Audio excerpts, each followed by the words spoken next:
আসসালামু আলাইকুম এভরিওয়ান, কেমন আছেন সবাই? আলহামদুলিল্লাহ আমরা সবাই ভালো আছি। আমন্ত্রণ জানাচ্ছি সবাইকে নতুন একটা ভিডিও দেখার জন্য। আজকের ভিডিওতে রয়েছে মাত্র 20 টাকা খরচ করে বানিয়ে ফেললাম একদম হোটেলের মতো নরম তুলতুলে নান রুটি। নান রুটিটা কীভাবে আমি বানিয়েছি আপনারা অবশ্যই প্রথম থেকে শেষ পর্যন্ত ভিডিওটা শুরু করছি। প্রথমে আমি একটা বাটিতে 3 কাপের মতো ময়দা নিয়ে নিয়েছি। 3 কাপ ময়দা দেওয়ার পরে দিয়ে দিয়েছি স্বাদ মতো লবণ। এরপরে দিয়ে দিলাম আমি পরিমাণ মতো ইস্টটা অবশ্যই আপনাকে বুঝে শুনে দিতে হবে। এখানে আমি 3 কাপ ময়দার জন্য 1.5 চা চামচ ইস্ট ব্যবহার করেছি। ইস্টটা আমার এটা ইনস্ট্যান্ট ইস্ট, তাই আমি এটাকে পানিতে ভিজিয়ে না রেখে এখানে সরাসরি দিয়ে দিব। এরপরে দিয়ে দিব স্বাদ মতো চিনিটা আমি এখানে 3 চামচ ব্যবহার করেছি। চিনিটা দেওয়ার উদ্দেশ্য হচ্ছে আমার একটু মিষ্টি লাগার জন্য। আপনারা এখানে যে যতটুকু দিতে পারেন, চিনি বেশি খেলে অবশ্যই বেশিটা ব্যবহার করবেন, কম খেলে অবশ্যই কম ব্যবহার করেন। এবার সব শুকনো উপকরণগুলোকে খুব ভালোভাবে মিশিয়ে নেব।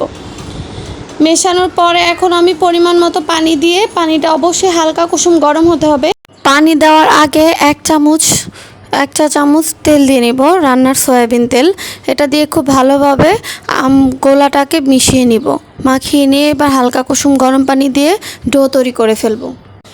ডোটা তৈরি করে আমি ডোটাকে একদম রেডি হওয়ার জন্য রেখে দিব 1 ঘন্টা। 1 ঘন্টার মধ্যে আমার ডোটা ফুলে উঠবে এবং খুব ভালো সফট হবে। এবার ডোটা আমার তৈরি 1 ঘন্টা পরে আমি এসে দেখলাম ডোটা অনেকটাই ফুলে উঠেছে। ফুলে ওঠার পরে এটার ভিতর থেকে বাতাসটা বের করার জন্য আরও ভালো করে মথে নিচ্ছি।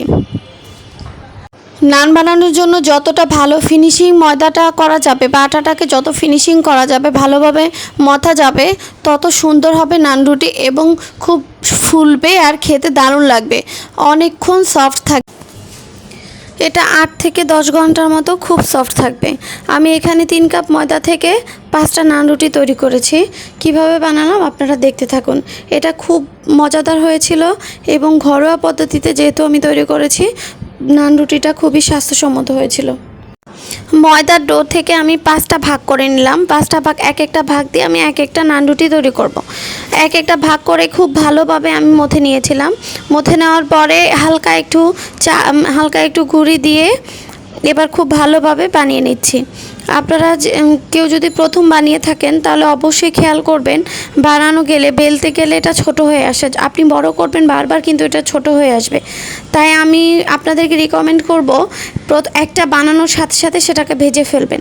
কারণ আমরা যেহেতু কন্টিনিউ এটা বাসায় বানাই না, বা আমরা যেহেতু হোটেলের মতো এত পারদর্শী না হোটেলের লোকদের মতো, তাই আমরা সাথে সাথে বানিয়ে এটাকে ভেজে নিয়ে আসবো। সো আপনারা দেখতে থাকুন আমি কিভাবে তৈরি করেছিলাম।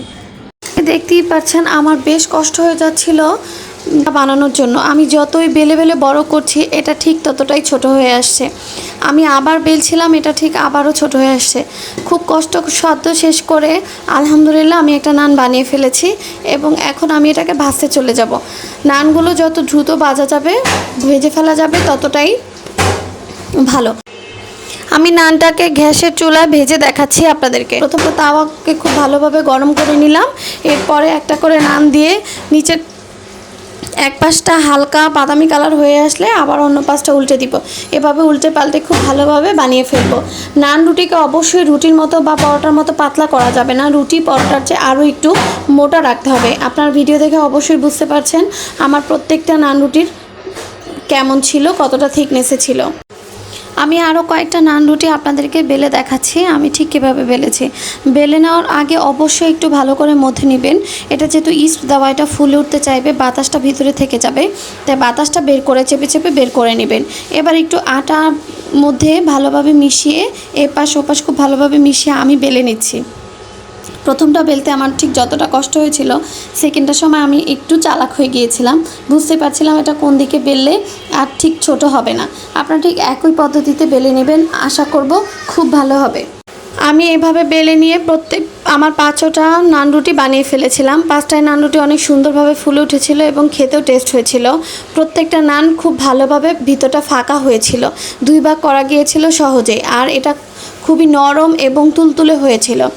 যদি এত কম সময়ের মধ্যে আমরা ঘরেই 20 থেকে 25 টাকা খরচ করে তৈরি করে ফেলতে পারি, তাহলে বাইরে থেকে কেন এত চড়া দাম দিয়ে কিনে এনে খাবো। আশা করি সবার ভিডিওটা ভালো লেগেছে। প্রত্যেকে বাসায় একবার ট্রাই করবেন, অবশ্যই ট্রাই করে আমাকে কমেন্টসে জানাবেন। আর যদি কেউ অন্য কোনো পদ্ধতিতে তৈরি করে থাকেন তাও আমার সাথে শেয়ার করবেন। আজকে এই পর্যন্তই। এতক্ষণ সঙ্গে থাকার জন্য সবাইকে ধন্যবাদ। আল্লাহ হাফেজ।